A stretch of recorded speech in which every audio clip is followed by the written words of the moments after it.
నా పేరు నాగముని. నా వయసు 29. గత 3 సంవత్సరాల నుంచి ఇక ఆర్డిటి సంస్థలో సిబిటిగా పనిచేస్తున్నాను. ఇక ఈ సంస్థలో రాకముందు నేను బెంగళూరులో ఉండేవాడిని. అక్కడ టైలరింగ్లో సూపర్వైజర్గా పనిచేసేవాడిని. అక్కడ వివాహం చేసుకొని ఇక్కడ వచ్చిన తర్వాత వివాహం చేసుకొని మా అమ్మ ఒకతే.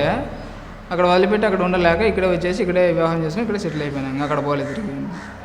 నాకు కూతురు పుట్టిన వెంటనే 3 నెలలకే మా కూతురికి విపరీతమైన జ్వరం వచ్చి మన ఆర్డిటి హాస్పిటల్ బత్తలపల్లిలో చేర్పించడం జరిగింది. అక్కడ చేరిన తర్వాత నాకు ఆర్డిటిలో ఉంటే ఏం లాభం ఉంటుంది, ఆర్డిటిలో సహాయం చేస్తే ఎంత ఉపయోగం ఉంటుందని తెలుసుకున్నాను. కనీసం 50-60 వేల రూపాయలు ఖర్చు మన ఆర్డిటి సంస్థ చూపించి మా కూతురిని కాపాడింది. మా కూతురు కరపాలంటే అప్పటి నుంచి ఆర్డిటి సంస్థలో పనిచేయాలని ఉద్దేశంతో మా కాలనీ డెవలప్ చేయాలనే మంచి అవకాశం వచ్చిందని వచ్చి నేను ఇక్కడ ఆర్డిటి సంస్థలో చేరడం జరిగింది. ఫస్ట్ నేను రాకముందు పిల్లలు చాలా ఇబ్బందిగా ఉండేవారు, పూర్గా ఉండేవాళ్ళు. నేను వచ్చిన తర్వాత పిల్లల యాక్టివిటీ కానీ గేమ్స్లో కానీ వాళ్ళలో కొంచెం అప్పటికి ఇప్పటికి చాలా మార్పు వచ్చిందని నేను భావిస్తున్నాను.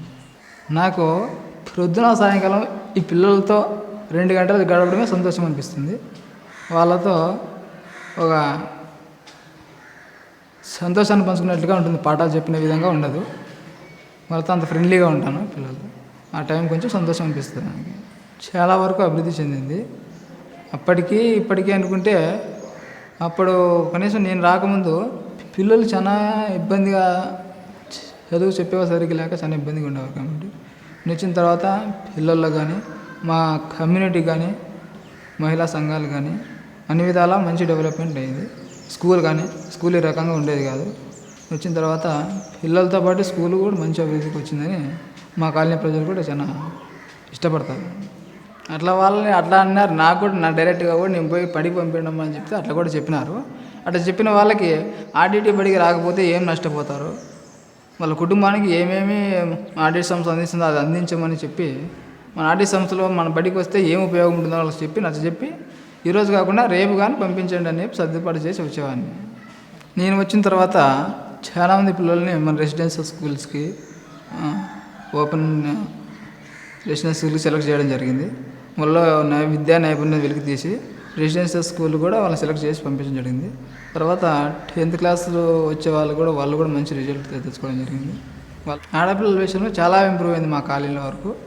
ఇంతకుముందు ఆడపిల్లల్ని బడికి పంపించాలంటేనే కొంచెం 10 సంవత్సరాలు అయితే పంపించేవాళ్ళు కాదు. నేను వచ్చినప్పటి నుంచి చాలా డెవలప్ అయ్యి ఆడపిల్లల మీద ఎక్కువ శ్రద్ధగా చూపి ఎక్కువ బాగా చదివిస్తున్నారు. అది వరకు గ్యారెంటీగా మా కాలేజీలో చాలా వరకు జరిగింది. నాకు తెలిసి మనలో మార్పు రావడానికి చదువు ఒక తాళం చెవిలో ఉపయోగపడుతుంది.